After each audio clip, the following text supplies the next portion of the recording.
Hello and welcome to the debate. I'm your host Sana Makbool with you once again on PTV World. In today's show, we will be talking about some very important topics, and first of which lies heavy on all of our hearts. Of course, it is a sad and unfortunate day for Pakistan. What we've seen today is not something that represents the country, represents the nation, represents our religion or our culture or any form of human decency. Of course, it is unfortunate. It's something that we have experienced within the territory of Pakistan.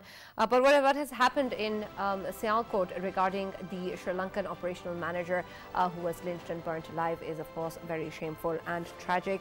We have statements coming in from Prime Minister Imran Khan, who has of course condemned the incident, talked about how he is personally looking at the investigations regarding this incident, and arrests are in progress. President Arif Alvi has also tweeted and appreciated the Prime Minister's prompt response. He's talked about how this has nothing to do with religion or any particular form of humanity. None of it will be able to justify what has gone wrong in Sialkot today. We will talk about this in further detail with our respected guests and also try to understand how such actions can be prevented in the future, whose responsibility it is to do so, and what sort of a way forward is it to curb mob lynchings and the way that crowd mentality works. We will also be taking a look at what's happening in the world with regards to the World Bank, which has endorsed the transfer of frozen funds to Afghanistan. We've discussed the evolving situation at length in that country since the Taliban came into power. We know that there has been an economic and humanitarian crisis that is looming in the country, and for that, of course, a lot of help is needed, which includes monetary help as well. It's a positive sign that the endorsement has come. And then the transfer of funds will be easier to UNICEF and the World Food Programme. How exactly is that going to take place? What are going to be the logistic aspects to it? How we're going to be seeing that these funds are transferred to people who actually need it, and what sort of facilities are going to be helped rebuild through these funds are some of the issues that we will explore. We will also lastly take a brief look at the situation regarding air pollution in Pakistan. In an earlier show, we discussed the kind of situation we've seen in Lahore, and for the people who are living in that city know it better than anyone else that the kind of air quality there is extremely hazardous for people to live in. And we know that the PTI government and Prime Minister Imran Khan personally also is quite enthusiastic about making a change in terms of climate change, growing trees, and doing our bit to making the air quality and of course the world a better place for the people living in it. But what really needs to be done about it, what we're doing, is it enough or not? We will take a short look at that at the end of the show. Starting off regarding the horrific incident in Sialkot, we will be joined by respected guests. I will introduce them as soon as they're part of the show. For now, we have, as always, Mr. Farooq Patafi and Mr. Raja Faisal in the show. Thank you for joining us. Farooq, a sad day indeed for the country, something that, of course, is not representative of Pakistan, of its people, of its culture or religion. However, this is something that we have experienced, and of course, the responsibility lies somewhere. Right, Sarah, thank you very much for the opportunity. Absolutely heartbroken to see the visuals, to hear the news, to know about whatever is in the public domain so far. We don't have that kind of facts right now, and one is actually trying to get access to all the facts as well. But it is very clear that this kind of activity, heinous crime, public lynching cannot be tolerated and should not be tolerated. Regarding overall situation, since you were talking about this issue earlier as well, and you said that there has to be law enforcement on this matter. The question at this moment is it a religious matter or is it a law enforcement matter?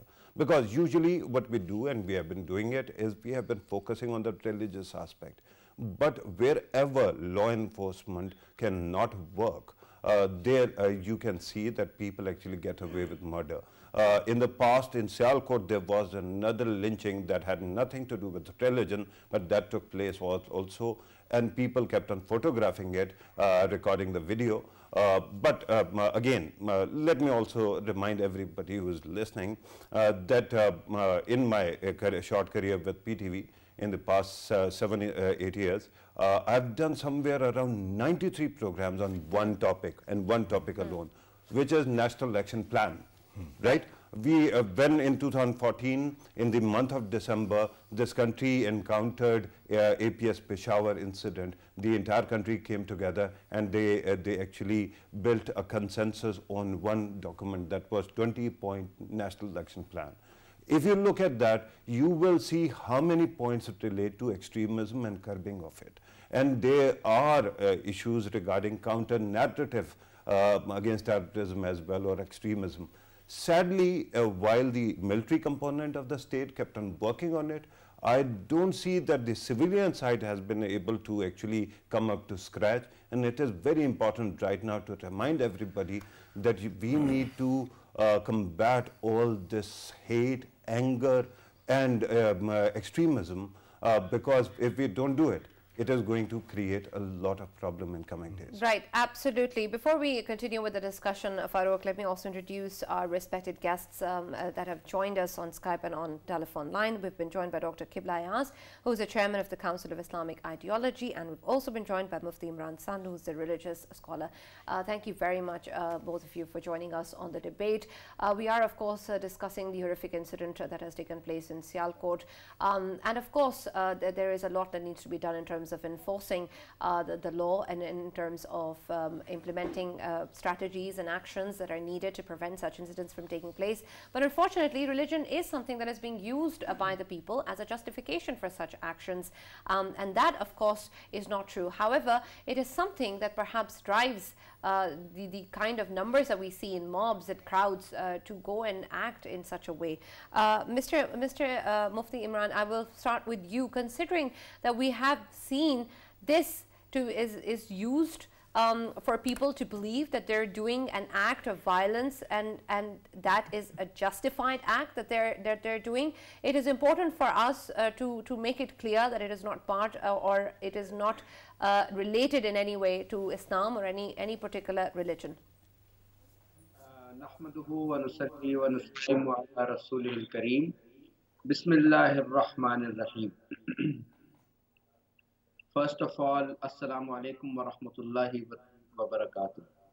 So the first and the foremost, that from religious perspective, my condolences to the families. Our hearts go out to the family members of the person murdered unjustly, and this as far as Islam is concerned, as far as religion is concerned, any non-Muslim residing in Pakistan, in a Muslim country, is the responsibility of the state to give him security, give him if something bad happens to him, give justice to him. So this is the prerogative state to give justice to a person who's been murdered unjustly, and there's nobody has right in the Islamic state to take law in the hand, come what may. This is entirely an Islamic act done by the mob, done by the people. Whosoever they are not doing service to Islam, they are not doing service to Pakistan, and they have in fact done a crime from the point of view of Islamic, from the point of view of Islamic jurisprudence. The right way.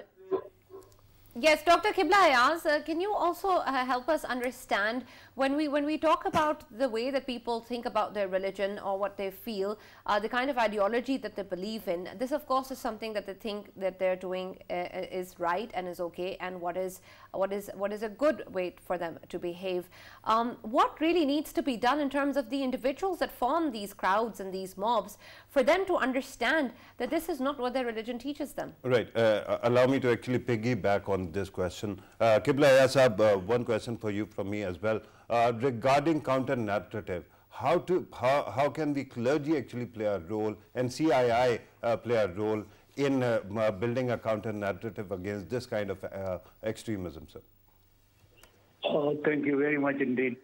What has happened in Sialkot today is extremely sad, and we all agree that it is contrary to the principles of Sharia. No individual has the right to take law into his or her hands, and it is actually to the state, into the legal system, which should determine any penalty if there is any crime committed.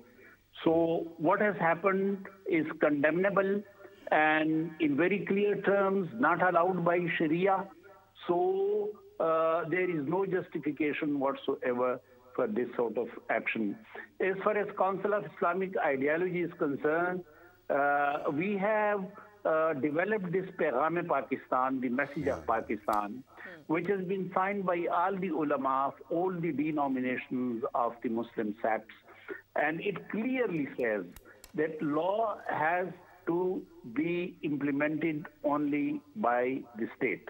No individual has this right for his person to take law into his hands. So it is very clear, and in this situation, I have suggested to the government that now time has come that a national commission of experts should be set up, which should study the causes of this trend of violence and intolerance and resorting to mob lynching. And this commission should find the root causes and then should come up with solutions as well, for which government should take action. So this was this was done in Britain some years back when there were riots, and a commission was set up, and then the commission advised the government, and the government took very strong and stern action. Time has come. It sounds like a great idea. Could you also tell who should be in that commission, sir? Yeah, I think that experts on psychology, experts on criminology, experts on social issues, and actions on the development of religious thoughts. This sort of experts should be part of this National Commission of Experts, as well as lawyers, law experts of top level. They should come up. Yeah. Right, definitely. That is something that hopefully needs to be done and may also actually help as well. Mr. Mufti Imran, when we talk about the fact that we see a lot of the religious scholars in different cities, in different localities, in different towns, perhaps in sermons, in mosques, talk about various issues. Unfortunately, we see at least the similar kind of topics that we've seen every week. The sermons are the same. There perhaps is not much effort that is put in there, and the range of topics that is being discussed for the common man to understand are also limited.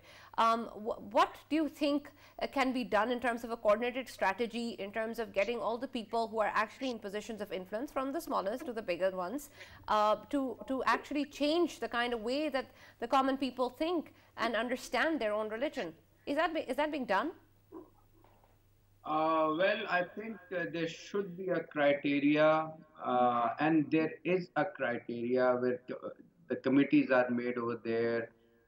Committees normally, the masjid committees normally would select a khatib on their own. So there's a kind of a check and balance over there. It is not totally unregulated in Pakistan, especially the masajid of Wifaq. But definitely, I think the religious faction, the religious organizations like Wifaqul Madaris is a big stakeholder. Tanzimatul Madaris is a big stakeholder. So what we can perhaps do is we can take them into confidence and ask their help to create a system on their own, so that the ulama that qualify a certain criteria according to them can come on stage and talk about. So the quality of the sermon could be improved. by taking the stakeholders, the real stakeholders of the knowledge of the institution that teach the knowledge of Right. Islam. And Absolutely. Faisal, you had a Yeah, question? yeah. I had a question from Dr. Qibla Ayaz. Fair enough, he has mentioned earlier about Britain's example, the way Britain dealt with the people, the riots. I think it was exemplary and it should be followed from Pakistan as well. I just wanted to know, as we are facing these kind of situations, they are extraordinary situations, and extraordinary situations, they require extraordinary measures to be taken from the government side. So while he was talking about that there will be action taken, and obviously they will go for some kind of amendments as well. Will there be amendments in terms of how they can be dealt with, these sort of people who believe in lynchings, who believe in extremism, and who believe in street justice? Will there be sort of swear punishments for them, as people on social media everywhere, they are demanding that there will be exemplary punishments for them kind of people? I believe there are laws, but Qibla Ayaz, please go ahead. I gave you example of Britain. In that situation, British government set up special courts, and these special courts work day and night, 24 hours a day, and immediately they penalize those who were responsible for the riots. So I think the same thing can happen in Pakistan as well, and I hope if this happens, it will be very or result oriented. And I hope that the situation which has emerged in Sialkot demand the same sort of special courts like it was done in Britain. Mufti Imran Sahab, let me ask you about something that Qibla Ayaz Sahab earlier actually brought up. And I've seen that document. We have done programs on it as well. Paigam-e-Pakistan. It is a beautiful document and consensus document. How can we actually ensure that this message, this paigam, reaches every Pakistani, and then it actually works to de-radicalize them as well? So I think there should be a coordinated strategy, taking the stakeholders, all the stakeholders, especially Tanzimatul Madaris, the ulama from Tanzimatul Madaris, from religious seminaries, and the government and the media. This should be a coordinated, maybe on every Friday, a coordinated effort between the media, between the state institutions, and the scholars could do the magic that we have always dreamt of. So on Friday, we should perhaps dedicate one day for the ulama or for the scholars, religious scholars, to come forward on the media and tell what kind of i'tidal and what kind of moderation Islam teaches when it talks about the society and the role of people in the society, role of the civil society, how to create moderation in the society, in the and the culture.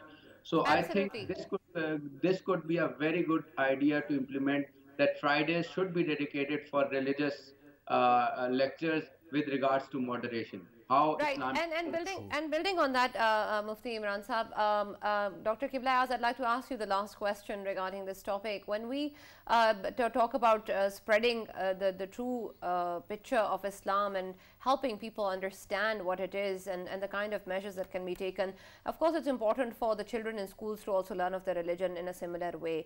But I feel as if the emphasis on ritualistic practices of religion is seen more in the kind of books that we see that are being taken up in different schools and the kind of things that they're being taught, and less on the characters and the kind of values or virtues that someone needs to have, for example, kindness or forgiveness, and those seem to be missing.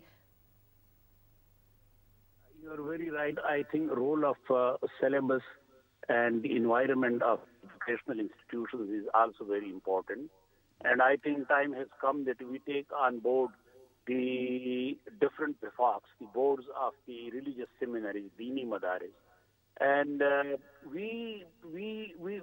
government should actually sensitize them of the very serious nature of the trend of the society these days. I think we need to address this question and address it as soon as possible.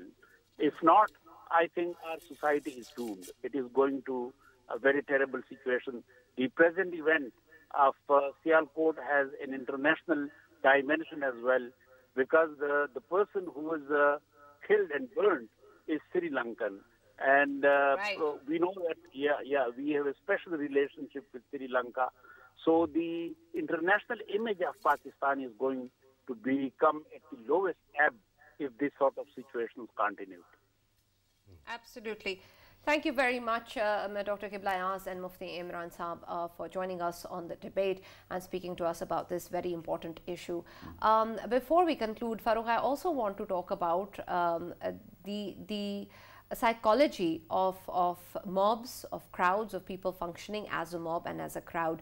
It's perhaps different from what an individual may deem to be true or right and what they would decide to act if they were acting on their own. Right, and that is a very good point. Earlier, when we were talking about the religious scholars and their role, I was reminded of something that Fawad Chaudhry Saab, actually, the information minister, very bravely pointed out only weeks ago. And that was that in this country, not all extremism is coming from where the clergy. It might be coming from the ordinary people, right? And that happens, Mumtaz Qadri was a policeman. There are other people who actually come from other walks of life. How much they are informed is the problem, right? And secondly, when it comes to mob, remember that in this country, because of the culture, because of the history, it has become so that if you want somebody to die, you can accuse them of this one thing, of blasphemy. That means either the mob will kill them, or then if they end up in prison, there will be enough pressure that they are never released and hanged, right? So in that, because in the blasphemy law, there have been changes, and they enforce that if somebody actually uses religion for the wrong reason, they are punished also. So all we have to do is ensure that there is law enforcement and this, as was pointed out, coordinated effort. That can be done. Remember, last few weeks ago, I told you that Punjab police is demoralized. So in that position, you can't even blame them. But Faisal, when we talk about that perhaps the crime itself does not even need to be committed for such an action to take place by the people, what can the law enforcement agencies do?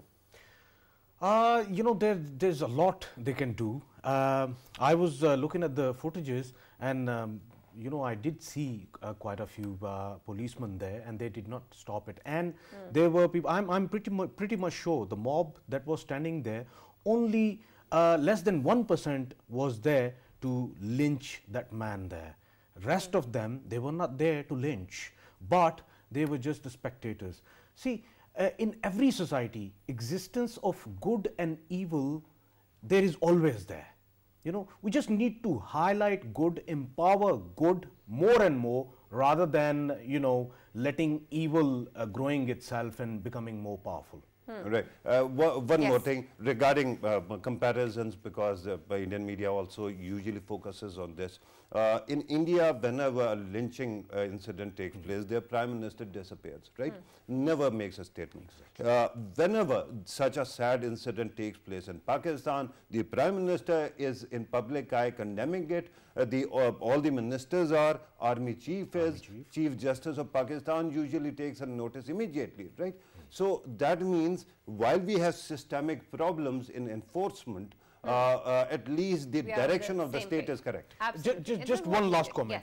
There was one very good point that was highlighted by Dr. Qibla Ayaz, that it can turn very nasty for Pakistan in terms of if Sri Lanka takes it up as a diplomatic issue. Because he being in Pakistan, and we must remember that in Sri Lanka they had communal riots as well in past, and it might turn ugly We just need to be very careful while we are talking about this issue. Absolutely. And as the Prime Minister and the President have tweeted, they of course are taking a serious notice of this and are taking full measures to investigate and arrest the culprits. And that is the kind of effort that we need to see from the government and the law enforcement agencies. And hopefully the justice will be done in this horrific incident as well. Of course, our heart goes out to the family of the Sri Lankan manager. We will now be talking about the World Bank's endorsement of the transfer of funds to Afghanistan. Afghanistan, of course, is facing a humanitarian and economic crisis, and a lot needs to be done to help ensure that the people don't suffer over there. This is an encouraging step, but how exactly will it be conducted, and will it not translate into actual benefits for the people of Afghanistan is what remains to be seen. For this, we have been joined by senior journalist Andrea Shalal. Thank you very much, Andrea, for being with us on the show. We, of course, have discussed the situation in Afghanistan at length, and this is the evolving situation in the world. It's quite an important one for regional peace and, of course, world peace as well. When we see the situation in Afghanistan and the people suffering a humanitarian economic crisis, we know how important it is for these funds to be transferred. And it is a good step that the World Bank has endorsed them for UNICEF and the World Food Programme.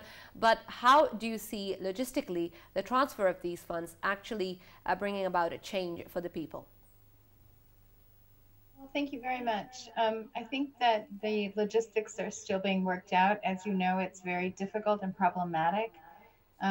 Treasury, the U.S. Treasury Department has issued these things called comfort letters to financial institutions, but financial institutions are still very reluctant to run afoul of sanctions that have been imposed against members of the Taliban, the Al-Haqqani network. So there is still quite a lot to be worked out, as I understand it. Both the UN agencies and the both UNICEF and the World Food Programme have been already trying to lay the groundwork. There are possibilities of bringing money in by plane. There is an option that's on the table that would involve swapping dollars for Afghanis using private institutions. But my understanding and our reporting shows that none of these options are that mature, actually. And so there's still quite a bit of work to be done. Today, the donors, the 31 donors that are currently donating to the Afghanistan Reconstruction Trust Fund are meeting, and they will finalize this plan, which is the first step, and then they'll have to figure out how to get the money there. Right. I actually wanted to zero in on the issue of logistics. I want to understand that once a commitment is made and funds are transferred, where they are going to go. Do these NGOs or international governmental organizations have enough footprint in Afghanistan to actually take care of these problems? I mean, I think both the organizations in question, UNICEF and the World Food Programme, have quite large footprints in Afghanistan. I think there's some concern that the World Bank, which had been administering a lot of this funding, won't have the kind of oversight that would have been possible under the previous plan. So that is a concern. I think, as you know, it's a very large country. It's difficult. Transportation and logistics are difficult in general. The winter is coming. That makes many roads impassable. So I think there's still quite a lot of way to go. And what our sources are telling us is that this is really just a Band-Aid on a gaping wound, that this money will help. Obviously, food aid will help, but it won't kind of pick up where things were. And it's really just very narrowly focused on humanitarian assistance, but it won't address development needs. Andrea, I had a question. We understand that the money which is being spent in Afghanistan, or we should say that the idea is to spend there. Of course, looking at the current situation of Afghanistan, security is the premier factor of the teams who are supposed to spend that money in there. Of course, they will be outsourcing security matters to Taliban, because Taliban are the ones who are in the big offices in there. So, in that in that sense, would there be a framework that can be designed by them that, okay, if we need to outsource security from Haqqani network or from Taliban, then we will do so? I'm not exactly sure. I'm going to be very, very blunt with you. I don't know for sure, but if you look at what happened in the final days before the U.S. pulled out its troops, there was an understanding that was reached with the Taliban that allowed people to get to the airport. Not as many as wanted to, and certainly there were problems, but there was a cooperation with the Taliban and the U.S. military. So U.S. officials have been meeting with the Taliban just this past week, or just this week. EU officials are also meeting with the Taliban, and there is, I think, a concerted effort to impress upon the Taliban the need to allow aid to get in, and to Andrea, why I raised this question was because during this week we had an attack on one of the schools, and that attack actually was done by ISIS Khorasan, and ISIS Khorasan is considered as enemy of both Taliban as well as the Americans. So in that sense, when Taliban are fighting against ISIS Khorasan, and these organizations are being protected against ISIS Khorasan, then could we see somewhere down the line that they will be sort of, they're sitting together and talking about it? It seems obvious to me that, the enemy of my enemy is, or my, this. My enemy's enemy. My enemy's enemy is my friend. Yeah. Exactly. So, we saw that already in the final days before the U.S. troops went out, that there was, a common concern about ISIS attacks, and the Taliban is struggling very, very hard. Is really struggling to sort of build its base and shore up its control of the country, and they are cognizant that the ISIS is poses a threat. So I think there's probably some motivation. They also, ultimately will need some recognition or some acknowledgement by the world community to be able to function. And it certainly cannot be in their interest to let people starve. Andrea, we know that the World Bank, of course, has endorsed this transfer of funds, and as you said, the donors have to also submit their approval regarding the transfer of these funds. I want to understand what exactly is the significance of an endorsement by the World Bank with the decision makers. What does it count for? Well, so the World Bank administers this fund, and they are the ones who have control over that. This was not a formal meeting that took place on the 30th. It was an informal meeting. So we are, what we understand is that the World Bank discussed this proposal and then advanced it for consideration by the ARTF. Now, the way these things work, nothing gets advanced unless there is implicit support for it. So it was worked out very carefully between the United Nations, the Treasury, representing the United States, which is the largest shareholder in the World Bank, and other key donors to the ARTF. That's kind of just the way things work in these international organizations. Things don't move forward unless they've already been vetted and discussed. So I think there's a pretty clear sense that when the ARTF board is meeting today, that this will be embraced. So Andrea, what do you think? What do you think, and what do you expect will be the outcome of the ARTF donors meeting? Do you think that we will be able to see a positive sign coming from that side? Yeah, I think so. We're still waiting to hear what happened, and I'm not sure we'll get a formal readout, but hopefully we'll be able to get some information out of our sources on this. Right. But yeah, I mean, I think widely we're expecting this proposal to move forward, and then work to begin in earnest on the logistics of getting the money into the country. And I would note that the amount that we've heard is 280 million, but which is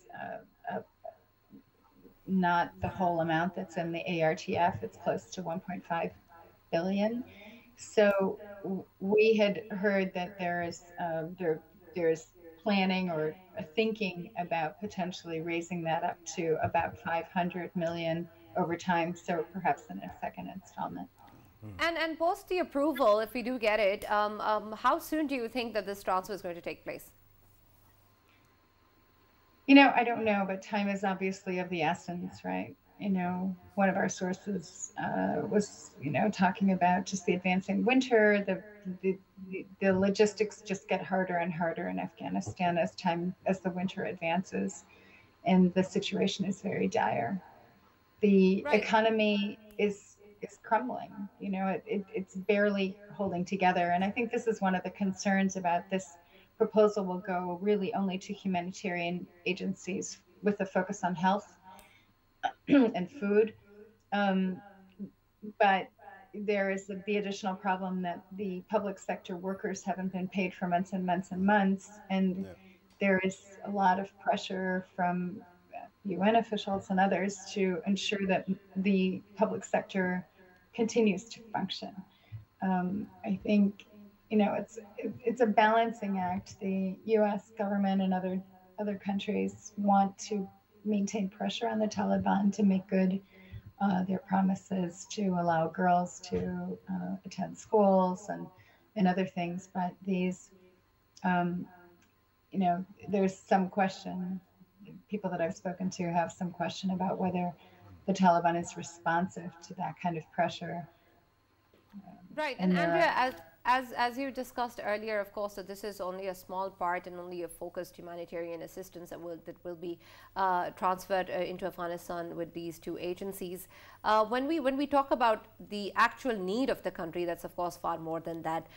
So with regards to the development aid or the funds that are needed to rebuild Afghanistan and to the Taliban regime to run their state, what steps do you think that the international community, particularly the US, needs to take for that, irrespective of how they need to justify their negotiations or aspects with the Taliban regime at the moment? Well, clearly, this is an issue that is still very much up in the air. Clearly there are development needs that are going to have to be addressed. The U.S. argument on this front is that they discussed this and warned the Taliban for months and months that they couldn't just take over and that they needed to have a negotiated settlement. That did not happen. And as a consequence, the international community has cut off development aid. I would say over the next months, we'll see, increasing pressure for that to resume in some form, and they'll try to find workarounds to get some aid into the country. But the, people that I've been speaking with and that we've been speaking with are very anxious and very concerned because they see the gains that were made over the last 20 years very much in question. And they seem to have disappeared. I wanted you to actually address the elephant in the room, and that is about the Biden administration's approval ratings. How do they tie into these policy changes? Do you think that they are going to actually limit the administration's ability to do something about Afghanistan? I don't know. I mean, the American public isn't as engaged on foreign issues as other, countries that are closer to the region or that are in the region. I think Afghanistan caused a lot of concern, and Biden's handling did not go over well. Republicans have attacked him on that, but there are other conflicts that are probably more in the foreground at this moment. At the same time, there is a lot of concern about, taking care of the Afghan people, and so I don't know exactly how that will work out. I think it's clearly one piece of a very complex puzzle in terms of Biden's approval rating. I wouldn't say at this point that it's the primary thing. I mean, Republicans are hammering the president on everything from gasoline prices and inflation to, other more domestic concerns. So.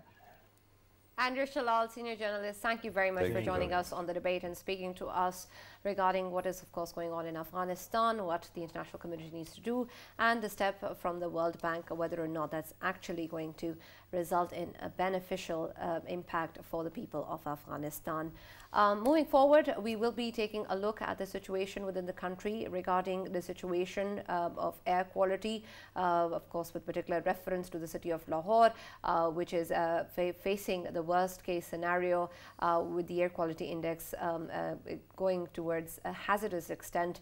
And we also understand that the PTI government and Prime Minister Imran Khan have been taking some serious steps with regards to curbing these sort of impacts, but it goes far beyond than just a country like Pakistan to take any measures to make a real change towards climate change.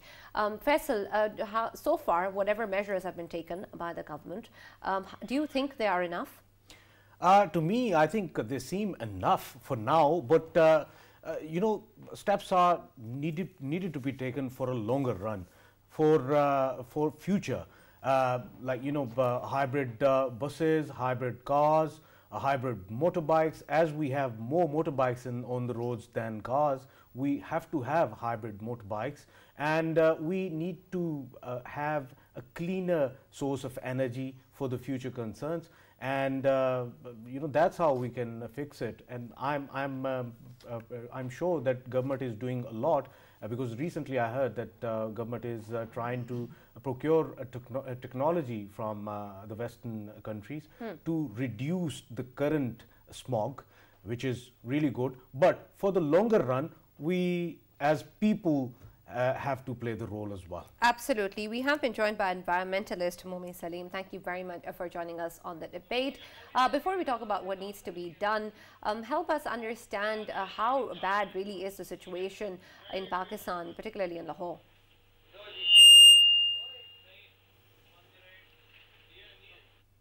Momi, can you hear me? We have lost our contact with Momi Salim and continue our discussion when we try and establish contact once again. Farrukh, what do you think about the kind of steps that have been taken so far? Of course, there is a lot that the government in Pakistan has been doing, but this is something that calls for international action. Right. I'm glad that you actually pointed out that there is an international element to this as well, because when you talk about smog, the fact that Lahore is so close to India-Pakistan border cannot be denied. And the fact that usually all the pollution comes from India, and today their government had the gall to actually go to their Supreme Court and say that it is Pakistani industries which are polluting the region. And the Supreme Court of India had to ask them how can they actually shut down Pakistani industries, right? This is amazing exchange, and I have to actually praise the wisdom of Indian politics. But coming back to Pakistan, let me also point out that no matter how many policies there are, they are not enough. Why? Because the current government in the past, for many months, many years actually, has been focusing on reforestation, and which is a great idea. But you need many other elements because you need a framework, right? The previous government, when it was going, in the last month it passed an environmental policy and water policy and did not do anything beyond that. They just left, right?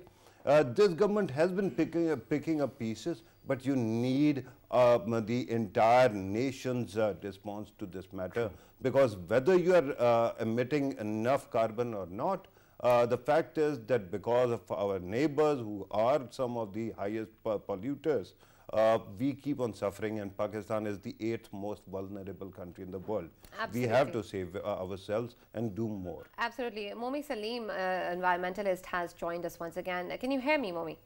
Yes, I can. All right. Welcome to the debate. We are, of course, talking about the situation in Pakistan regarding air pollution. And when we talk about that, Lahore is the first thing that comes to mind.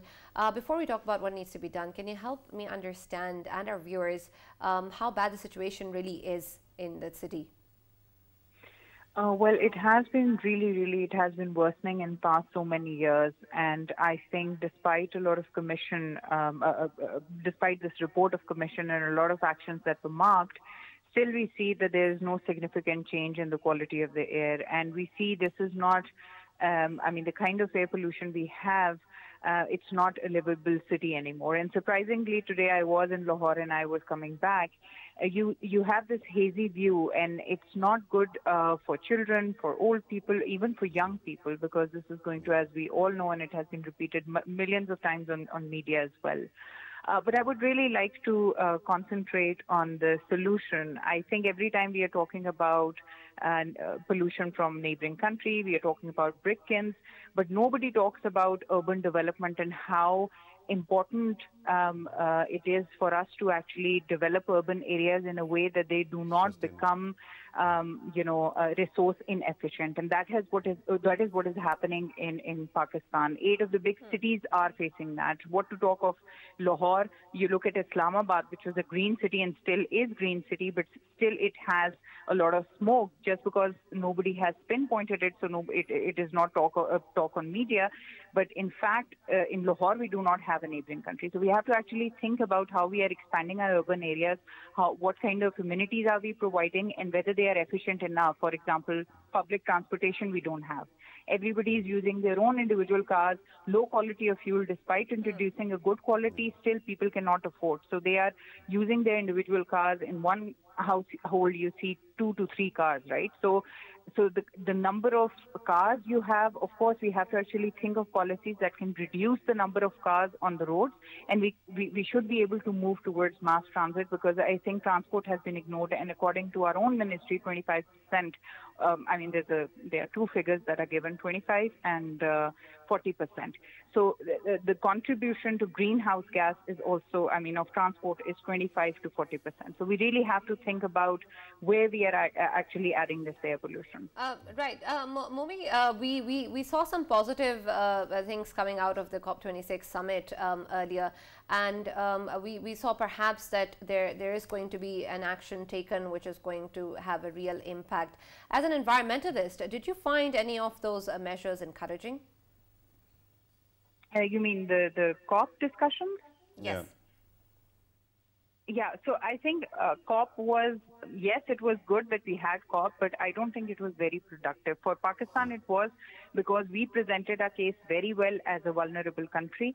But unfortunately, the global leaders have not committed the way they should have. Even what to talk of cutting down the carbon emissions, even the historic responsibility and, the way, developed countries were supposed to pool in this 100 billion. They were only able to pool in 70. And so they're not really serious about it. Not only, and even if you talk about India, what India did was that last minute they changed the script from saying phase out of coal to phase down of coal, which is quite a hit. So I think that I don't see it very positively. Yes, the only positive thing is that, yes, a lot of global leaders, a lot of global countries were together and they are serious about discussing it. But then when it comes to action, I think there is less action at the global level as well. Right. Thank you very much, Momi Salim, for joining us and talking to us about this issue. That's all we have from the debate. We, of course, hope for measures to be taken not only within our country for the right thing forward, for justice and for a better living condition for the people of the country, but also from communities and nations around the world to seriously look at different matters and choose the side which, of course, is the correct one in terms of humanity, in terms of peace, and, of course, the well-being of everyone that lives in this world. Thank you very much for watching the debate.